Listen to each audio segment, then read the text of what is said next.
namhlanje kulesi media desk egameni lenkosi uYesu waseNazarethe.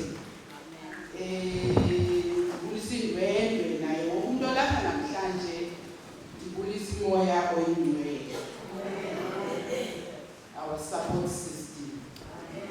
Umoya oyingcwele esihamba naye imihla ngemihla. Asiqonde sifihle izinto ezinto. Sibulisa ke namhlanje ngale mini kuthiwa iMother's Sunday endiceliwe uba ndizocacisa okondithe ndakufumana ukuba intoni na iMother's Sunday sukaphi lento kuthiwa iMother's Sunday. Ndibulisa ke ngaloo mini egameni lenkosi uYesu igama elinamandla, igama eloyisayo, igama elithi lakubizwa ngobe okamadoda inkosi yethu Yesu Kristu. Amen. Sisesentlango ke kodwa sisesentlango akake umtsho khona sasiphutha phuthu sifuna macalonke nangokuyazama sheni uyazama esike satsho kuzibeni lapha satudliyela ne esike satsho satudliyela kodwa akanawo amandla akanawo amandla ngoba sizophumelela thina ngethemba lenkosi Yesu. Amen. Inye cha into efunekayo ukuthi kuba sihlale sithandazile ngokuzila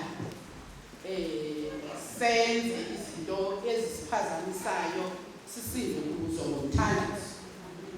Senze ukuthi nemimoya esibudlayo efuna sihlala lapha ebuyendweni isuke. Athi uYakobi kwela chapter 5 athi kukho umuntu naphakathi kwenu uvubukubi makathandaze utsho kuba umthandazo into enamandla kwaye sisikwekwe sasinikwayo thina abakholwayo saloba ukuze umtyholi angasifumani. Ichithulo lamatshetshi sithi salolwa ukuze umtyholi agubhe xa ebona isihleli siqhaqe emandulweni. Ichithulo lamatshetshi 2:54 thandaza namandla isho lantoni. So asinayo indawo esinokuya kuyo ngeli xesha ukubambelela kumthandazo kuba ngosinika amandla ukuze singashukuli. Sibamba amathini abekiweyo, sigcina amazwi athethiweyo, sibuye kwezehlabathi siziyekelele kwintando kaThixo. Namhlanje ke bese kushiwo nalapho ukuba sinikwa i-break okokuba ke sivuye ke sithi nqumama ingathi lonto sizawuthi disconnect ebukhoneni benkosi kodwa yenza okokuba sihlale siphaphile ngoba ndishilo ndathi lechapel ngathi thuba ingene. So funeka sisoloko si-alert ukuze singohlukani nothando nenceba kaThixo. Yimini ke le ekuthiwa Laetare Sunday. Laetare Sunday. Ngamanye amazwi kuthiwe i-refreshment Sunday. Ngamanye amaxesha kuthiwe yi-rose Sunday. Lento nisibona siphinde mhlophe namhlanje. Nani benimeba i-pink and rose apha. Kodwa noko sizamile thina apha ngasentla namakhandlela wethu osiyabona khona ne-flowers sikhona. Lo mini namhlanje siphakathi naphakathi kwilent ngeli xesha esikhuthazwa ukuba ke sivuye njengokuba siqhuba sisiya kuvuko lenkosi yethu uYesu Kristu. Laetare ke ovela kwiLatin othetha ukuthi rejoice. Isaiah 66:10 uyachaza ke lento pha ukuthi vuyisanani neYerusalem nigcobe ngayo nonke ayithandayo yenzani imihlali nibe nemihlali. Into yethi sesizophumelela ngoba it's just a transition ngokusikuyo selifutshane ithuba sisuke kwi-distraction yasentlango sizofumana ukonwaba sizofumana uqobo Kufika ixesha ngokulesiphelo sezinto ezindala kuzalwa izinto ezintsha. Kufika ixesha ngokulesiphelo lelizwe lonakeleyo kwakhiwa izinto ezintsha. Uvuyo nokubuyisela kweSayini. Mhlawumbe uzawubuza into yokubana uthetha njani because sekwiland thina. Bathi ababhali sijonge kwi-10. As a result, ibali le-Mothering Sunday lithi ukunxiba pinki rose nasibingelelo eso lo mibala kuba sikwi-midpoint yelento esisa kuvuko lwenkosi Yesu Kristu. Sisithethe ke esi esavela kumaRoma. Apho kuthiwa iPope yakhona yenza yasikelela a golden rose. Yenza irose ngegolide yayikokuthiwa ke xa ibizwa yi-fashioned rose. Yaba sisithethe ke eso esibonisa into yokokubana sisathe ngumama sikwi-break kule season ka-purple ke sibe rose sigqame sibe phashashi. Lo mini ke apho sikhumbula umzalikazi oyinkonzo. That is why kuthiwa Mothering Sunday ngosine. Lo mini sikhumbula umzalikazi oyinkonzo apho kwakuthi kubuye abasebenzi basemakhitchini, domestic workers, zasithi sibuye nalo bengasagoduki abuye lapho wayebhaptizwe khona. Azazi ungumntwana walapha kwaJohn noCharles. Babefika ke ngale mini bephethe flowers. Behamba bezithola kule ndlela igodukayo. Bephethe ezifana especially i-flowers, i-violets. I-violet flowers, u-purple shade, purple color, ngoyelixhaphakileyo, ezenziwe zangathi zinkwenkwezi. Babephatha ke lo mbala okanye abanye baphathe i-daffodils. I-daffodils zixhaphaka kakhulu espring, zona kuthiwa zona zifana nekomiti. Ezi flowers ke babeziphatha bezokuhombisa isibingelelo njengokuba konjisiwe namhlanje. Ngamanye amaxesha ezi daffodils babeqhaphuma inkonzo bahombisa omama babo ngazo ezi flowers. Kwakhona ngale mini bazobuka umother church wabo bephethe izipho. Andikaziboni uNkulunkulu ziphi izipho. Bephethe izipho ukuzohombisa ikhaya labo lokuzalwa. Bengazalwa nje, bezalwe apha kwelikhaya ngokutsha. Bezalwe apha kwelikhaya ngokomoya. Bezalwe apha kwelikhaya ngezinto abazidingayo ebomini babo. Ayiphelelanga apho ke ngala mini ipikeki maNkulunkulu. Bekubhakwa ikeki ngale mini kuthiwa la cake simnel cake.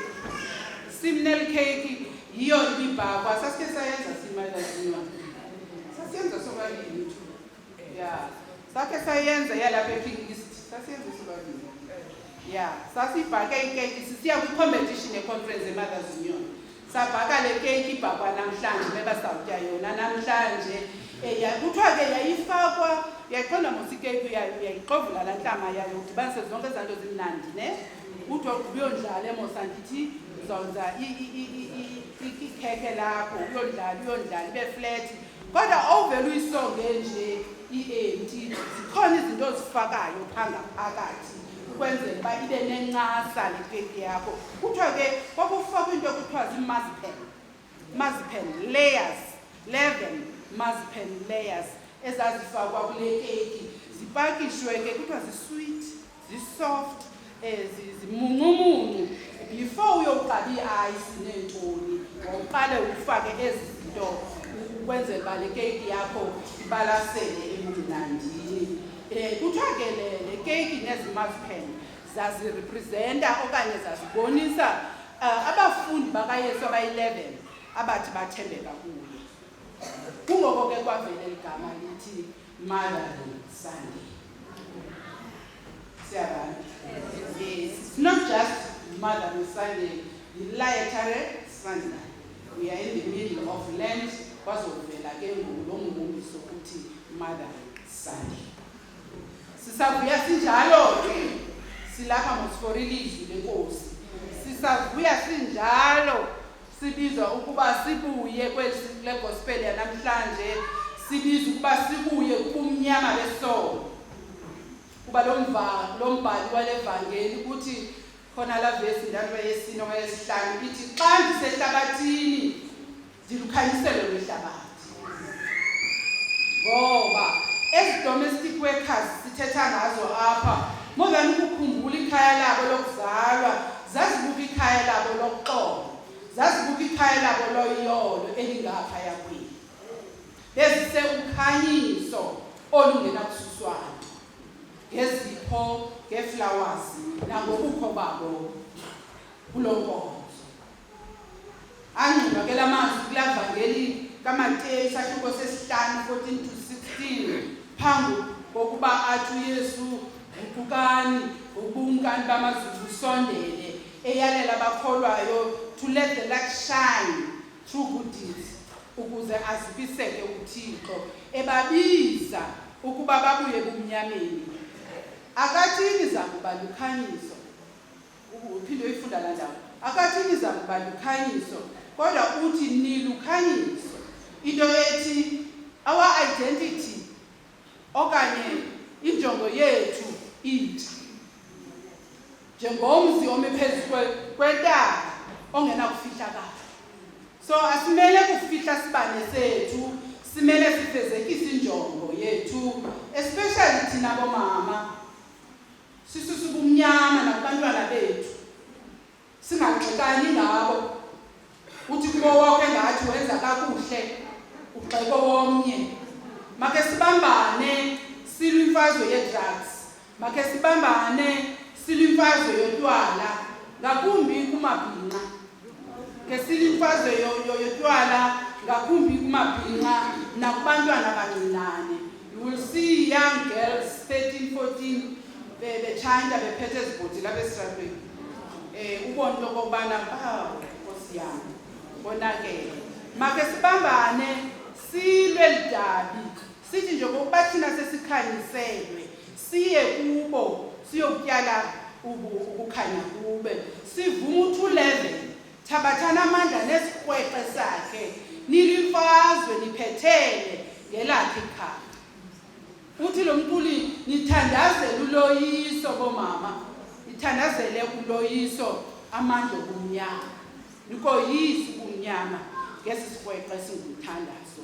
Uthi ke masizise okukukhanya kwisizwe sethu. Siyenze lento practical. Khona injongo yomanyano pha koMothers Union number 2. Ithini bomama? Ithini bomama?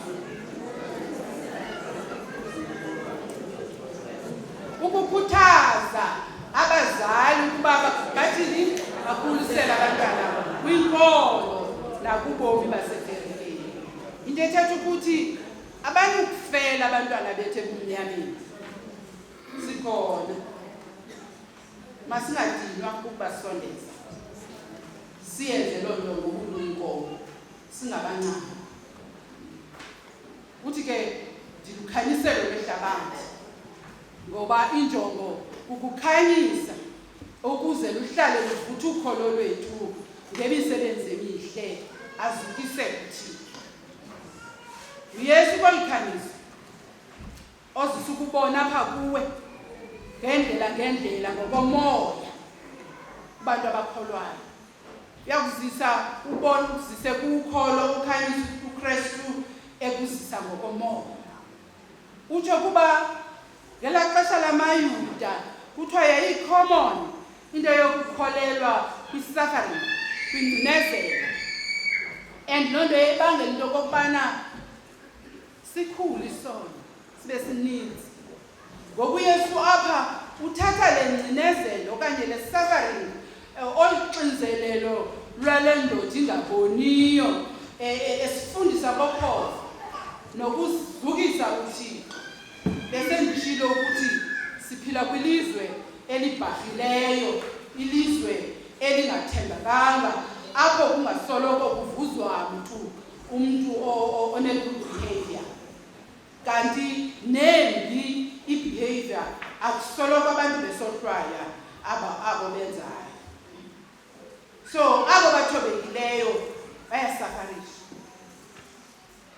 Ithi ke loo nto makhe sihlale sizibuza umbuzo ukuba xa uThixo nokususa uxinzelelo kuthi amaxesha onke simcela alisusa uThixo uxinzelelo singamlandeli andithi because sabe sikhulekile ngoba sasinaxinzelelo samlandeli because sifuna nto sifuna comfort sifuna ukuthuthuzela singamlandela for convenience andithi sibe singenzi ngothando ngoba siyazi ukuba uYesu unawo amandla okuba ngasinceda ngalini na sifuna uncedo kuye. Le nto ke xa sisehlelwa zizinto kufuneka singabuzi utheni ndim, utheni senzeka kum, ndenze ntoni nam na.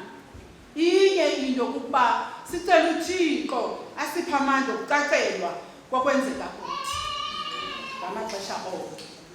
uYesu ke ukhanyisela le ndoda ngoyiqabudaka emehlweni alwenze ngamathe wakhe, athi mayohlamba kwichibi leShilowa. Yaza yabona. Kwazaliseka into yokubana ngoluthuli lomhlaba ukuba uAdam wenziwa ngothuli lomhlaba. uYesu usebenzisa into exhaphakileyo esihamba kuyo imihla ngemihla, umhlaba, uthuli.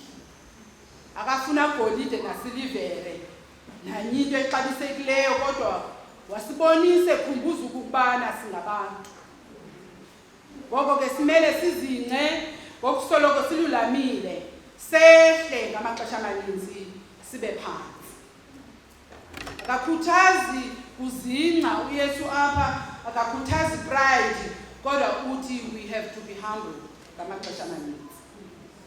Uyamphefumlela emathatheni akho uAdam akhe emnika ubomi, esibonisa okokuba sixhomekeke kuye ngamphefumulo nganye ovuka usenayo. Ungayideli lokuvuka uphefumula everyday, ungayideli lo muntu, uxhomekeke kubani? uThixo. So masuxabise umoya ongcwele ngoba osenzela inceba engasifanelanga, sathi sizizitya zomdongwe saphathisa indebo yakhe. Okwesibini, zange yale le ndoda ukuya kwichibi leShilowa, azange ibibuza nemibuzo fane nathi. Bathina sithi sawuva ngathi lo myalelo looks unusual, sibuze izinto ngezinto. Le ndoda yaya kuhlamba kwichibi leShilowa ngokomyalelo kaYesu. Babonakala lokuthunyiwe, babonakala uba lokholo lwayo luqinile, zawa intsikelelo phezu kwakhe. Uthi ke sesimbuza ukuba asinguyena lo bengciba, bayambuza ngosabamelwane nabo bonke uba asinguyena lo bengciba. Uthi yena ndinguye, ndile ndahlamba ndabuya ndabona. Zange wazulisa, wathetha straight, wathetha inyaniso eyemandi nzima kuthi.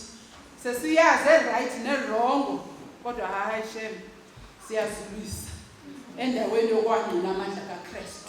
Uthi ngokuzazi into okokubana uyamvuma, wakholwa nguye uba uyinkosi nomsindisi wakho, kodwa uthandabuze, uzulise, ungabonakalisi into okokubana umile njengamandla kaKristu. Ngoba la mandla kaKristu ngalasiva ngawo apha kuthiwa asebenza nangeSabatha. Le ikhalazelwa ngabaFarisi bewucakaca umthetho endaweni yokubona umangaliso wokuphiliswa kwendoda.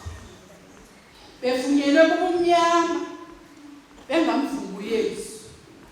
Le ndoda ke yafumana ukukhanya, yabona ngokomoya. Babonakala ukuba uThixo uyadlula kwizinto ezibambayo. Uyabuyisa uThixo, he restores uThixo, aphilise. Sivile kwisifundo sokuqala kula ncwadi kaSamueli okokubana wambuyisa uDavid ezindle. SeluSamuel ahambisa uEliyabi nabanye ke onyana baphaya ukuba bathanjiswe. Kodwa uthi uThixo kuye, "Musukukhangela ngembonakalo nasithomo sakhe kuba ndicekisile. Andikhangeli nje komkhangela komuntu, ngoba umuntu ukhangela umphandle, uYehova ukhangela inhliziyo. Uyadlula uYehova kubume bomuntu, ajonge inhliziyo ungaphakathi wakho. Nale ndoda wayiphilisayo wayibona ingaphakathi yakho, wayiphilisa." Ekugqibeleni kuthiwa ke masazi ukukhanya ayikokwethu sodwa, masizise kubantu bonke the light of Christ. Kodwa masiphile, sisho nesinye isifundo sesibini, masiphile njengabantwana bokukhanya, ezesithi uPawulos phaya ukuthi masibuye kwezindala ezidlule izinto, siphile ubomi bokulunga nenyaniso, siphile inkosi. Masithathe ke umzekelo, khona enye iclip endakandayifunda kaFanny Lohama, lo mama omnye wenkokheli ezazisaziwa kulamazwe aseMississippi. Lo mama wayilela amalungelo abantu abamnyama. Wayilwela lo mama ingcinezelo. Wathi kodwa engaphumeleli, engaphumeleli, wathi efumana ubunzima noburhaqa, kodwa wema wavakalisa ilizwi likaThixo. Wavakalisa ilizwi likaThixo, wahamba ebonisa ukukhanya kukho yena, ecula. Senza le nto eniyenzayo phaya, ecula esithi, "This little shine, this little light of mine, olu luncinane ukhanyiso dinalo, I'm gonna let it shine, I'm gonna let it shine, I'm gonna let it shine." Wasikhumbuza ukuba ukukhanya kukaThixo okunothando nobulungisa mabuqhube, bungemi ndabuninye, nokuba sekumnyama kangakanani na. Namhlanje ke siyabiza ukuba sikholwe kolokhanyiso, siluse nokwabanye, singazifihli izibane zethu, kodwa sibe bright in the corner wherever we are. Mawusanelekela amazwi ngokunangona phakade. Amen.